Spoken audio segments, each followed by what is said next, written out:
सांगली में पूर्व सांसद संजय काका पाटिल ने राष्ट्रवादी कांग्रेस के विधायक जयंत पाटिल पर तीखा हमला बोलते हुए कड़ी चेतावनी दी है। उन्होंने कहा कि उन्हें उकसाया ना जाए, अन्यथा वे उनका काला इतिहास उजागर करने को मजबूर होंगे। प्रेस कॉन्फ्रेंस में संजय काका पाटिल ने कहा कि वे संघर्ष से आगे बढ़े कार्यकर्ता है और चुनावी हार के बावजूद उन्होंने कभी राजनीतिक पुनर्वास के लिए किसी के सामने झुकाव नहीं दिखाया। उन्होंने आरोप लगाया कि जयंत पाटिल ने भाजपा में शामिल होने के लिए कई प्रयास किए, जिसके वे स्वयं गवाह है।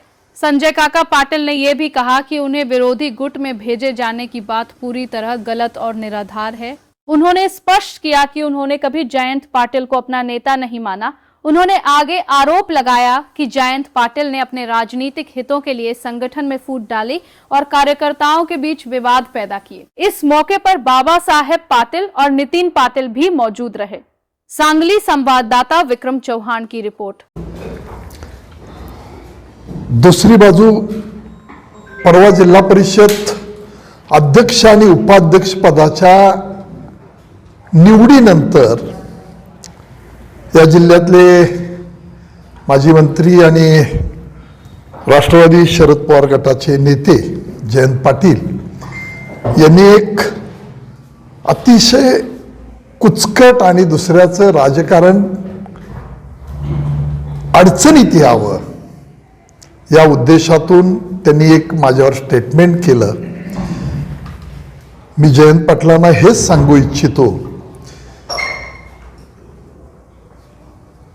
तुमचा काळा इतिहास मला काढायला भाग पाडू नका।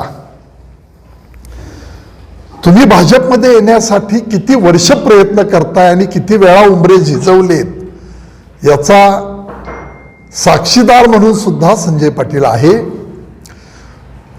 आज आपल्याला घेत नाहीत तरी सुद्धा सलोख्याचे संबंध राहावेत आणि आपल्या राजकीय कारकिर्दीला त्रास होऊ नये या उद्देशानं तुम्ही कुणाकुणाशी ॲडजस्टमेंट करता या बाबी सगळ्या मला माहिती आहेत। स्वतःच्या मतदारसंघापासून गावातले दोन्ही गट आपणच सांभाळायचे, एकमेकाला झुंजवायचं आणि कार्यकर्त्यांचं खच्चीकरण करायचं। तुम्हाला वाटत असेल की तुम्ही काही या जिल्ह्यातले राजकीय बोलके भावले म्हणून काही लोकांना वापरलं, खांद्यावर हात ठेवून तुम्ही कुणाकुणाशी विश्वासघाताचं राजकारण केलं, तेव्हा ते काढायला मला भाग पाडू नका। संजय पाटील हा संघर्षातनं तयार झालेला, लोकांनी तयार केलेला कार्यकर्ता आहे। लोकसभेला पराभव झाला, विधानसभेला पराभव झाला, त्याला कारणं अनेक आहेत, पण कुणाच्या दारामध्ये जाऊन माझं राजकीय पुनर्वसन करा म्हणणारा हा संजय पाटील नाही। आलेल्या परिस्थितीला सामोरं गेलो, लढलो, लोकांनी न्याय दिला, म्हणून राजकीय जीवनामध्ये मला लोकांनी माझ्यावर विश्वास ठेवला आणि माझ्या पाठीची शक्ती उभा केली।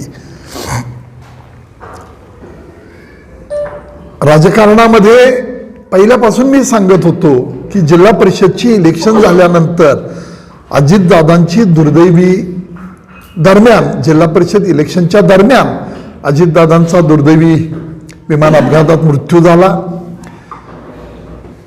त्यानंतर निकाल लागले आणि मग अशा पद्धतीनं मी मागणी केली की आमच्या नेत्यांना एक आदरांजली ठरेल आणि आम्हाला तुम्ही या सगळ्या दृष्टिकोनातून अध्यक्षपद द्या। ती मागणी